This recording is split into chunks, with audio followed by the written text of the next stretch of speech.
So today I'm testing an extended racket.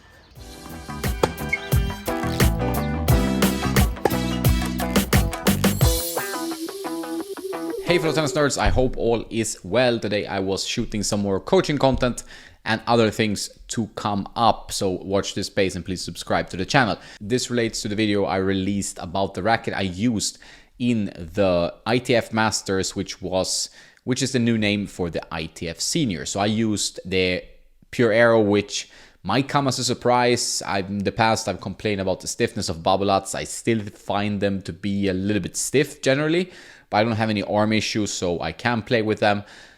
It's more that I like to hit more flat and through the court and have a more free swing, and using a frame like that was a bit surprising because I tend to go for more smaller head sizes and a little bit more control-oriented racket. That's kind of what I prefer. Problem is I don't get enough power and depth. After a while you start realizing your deficiencies, especially when you play stronger players. I really appreciate all the feedback on that video. Seems that you like this topic, so I will keep talking about it. The reason I can change rackets is that I've obviously been playing with hundreds and hundreds of rackets, a detriment to my own game in many ways. Testing all these rackets have obviously not helped my tennis. If I invested all that time and money into a coach instead, that would have been a better idea. I just find that to be an entertaining part of tennis, and that's how I got into all this testing, Tennis Nerd, and so on. Now I want to find a balance of actually improving as a player and still enjoying the testing, as it's now my job. So I do need to keep testing, but you obviously need to find the balance, and that's something I discussed with other fellow playtesters that test a lot of rackets. The guys at Tennis Warehouse, for example, you know, Chris, Troy, Michelle, and these guys, they do test a lot of rackets. They need to kind of calibrate and find their balance of testing, then playing with their racket for matches and tournaments and so on. It's not easy. It easily gets to a point where you try a new racket, you like it a lot, and then you don't know if you should go back to your racket. So how much should you really invest in time into testing? But you also want to make a really good review. You want to understand how good this racket is for a certain type of player, what you think about it. You need to test maybe different string setups. So you need to really understand how the racket plays to make a good job as a racket reviewer. You can't just play 20 minutes and say, this is what I think. It's not enough. You need to put some time into it. And that's what can screw up your timing, can screw up your muscle memory in a way, change your swing a bit. When it comes to match play, when I've played with so many different rackets, it's more about how I feel on the day, if I'm inspired, if I'm feeling physically fit. The racket is not as important. It's not the racket that plays the match, I'm playing the match. So I can take an Aero or a Prestige, and on my level, meaning that the player is similar to my level, maybe a little bit better, maybe a little bit worse, but we're similar in level, which is most people's tournaments, then I can adapt my swing and my style. I'm not gonna overhit all the time with an Aero if I add a bit more spin to the ball, and I can swing a bit more freely with control racket, and my opponent is likely not good enough to keep punishing me in my short balls. If I hit with players that have played on the ATP Tour, and I do hit sometimes with these guys, 500, 400, 600, 200, I've hit with guys that are really, really strong tennis players and professionals. Obviously, it doesn't matter what racket I use. I will be mincemeat no matter what, but I feel I can rally a bit better with more power. That's generally it. But I'm not going to face these guys in the tournaments I play. So really, I can take a racket that gives me the confidence to swing out, some depth, and so on. Just wanted to clarify that. Because obviously, if I'm not playing on that level, I don't need the most power in the world. Still, I can adapt. So today, for example, we're recording some videos about dealing with moonballs, footwork, and all that stuff to come. And I was playing with the Pure Aero Plus, which is a longer racket. And longer rackets usually take a bit of time to get used to. I played with so many rackets, all different lengths and whatever. Usually it's pretty fast for me. It looks like this. It's actually a good choice, I think, for players that need more help with power, because the swing weight is a bit higher than the standard Aeros, and also with the serve. The serve is always easier with a longer racket. That's my opinion. You get so much more pop on your shots. And I did discuss the serve with my buddy Dennis Timar, who has a strong serve. He's a very tall guy. And we did discuss how important the serve is. And this racket actually helps me on the serve. But then obviously if I'm starting to miss with my other shots, I can't really fully swing and play pretty confidently. Then I have to make that judgment whether it's good or bad. Is my improvement of the serve going to compensate me missing more?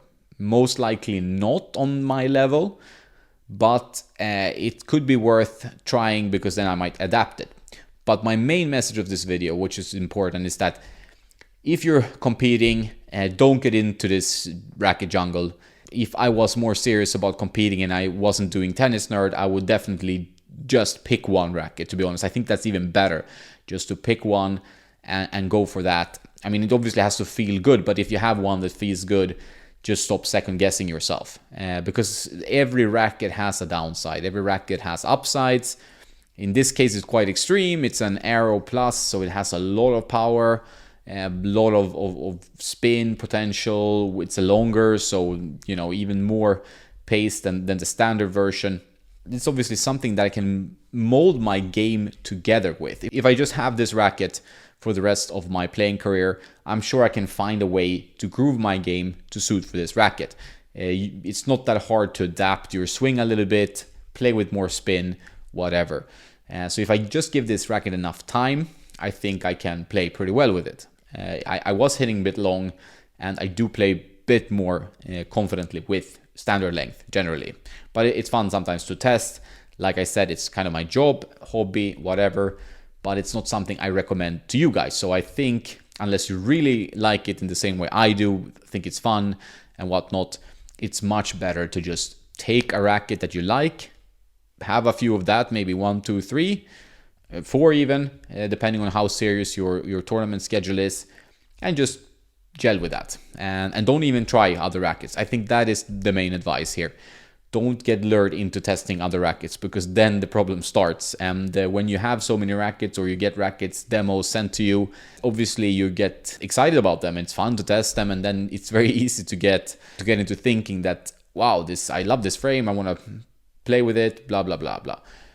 So I think it's important to find one that works for you, string setup, all good.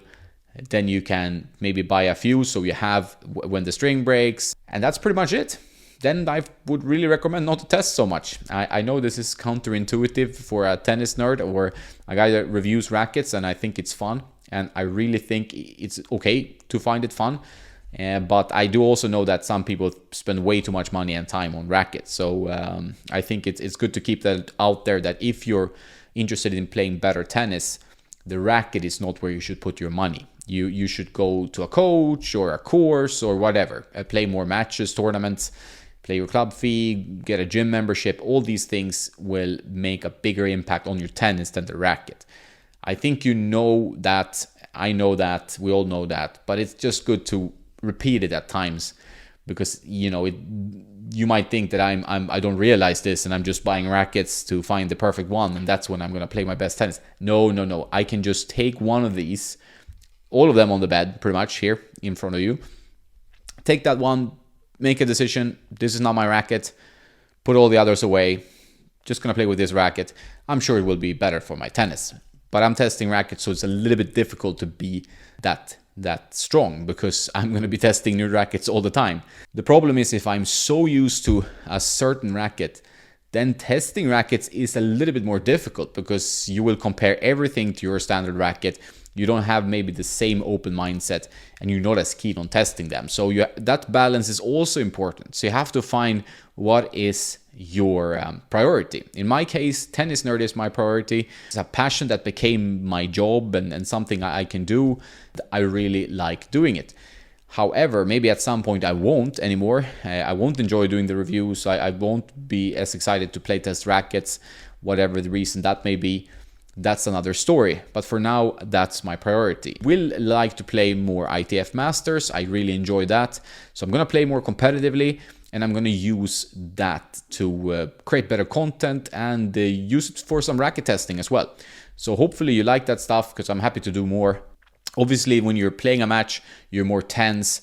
nervous, you're playing a bit differently, and that could also be an interesting look into how amateur players fare on a kind of ITF Masters Tour, which is still full of very, very strong players. My buddy Miguel, who you can see hitting here with the East Zone Tour, he actually won his men's 35 category, but he was a pro player. He really went for the pro career. So my message is, pick a racket, play with that if that is your priority. If your results are your priority, tennis enjoyment, I think you will feel a lot more happy about your choice, and you don't have to second guess anymore, look for the latest gear. I still want you to read my reviews and watch my videos, so that's what I'm trying to mix up some content. It's not only rackets on this channel anymore, although I still test pretty much everything that comes in. But I want to also spread the content, partly because my passion for tennis is bigger than just rackets. I enjoyed tennis since I was 4 or 5 years old, always loved watching tennis, followed the sport my whole life, pretty much. I do have a podcast that I do with guests and with my buddy Dennis. Check that one out, Spotify, iTunes, and so on. New episodes every week. Just like the tennis community and the tennis world and watching tennis and playing tennis and all that stuff. It's not my only hobby. I have many hobbies. You've seen the guitars. You've wrote books in the past. I do enjoy many things. I've talked about chess, but it's one of the things. So, and that's how this channel came about, and I'm going to keep doing it as long as people enjoy watching it. So, but be clear about your priorities, and remember that the racket is not what makes you play well or not good at all. It's just there. It's a tool. And it's important to have a good racket for your game, but that's about it. Then it's all up to you. That was the message of this video. I hope you found it useful. More competitive videos, more racket videos, more everything to come in the future on Tennis Nerd. That is all for now. Have a nice day, and don't forget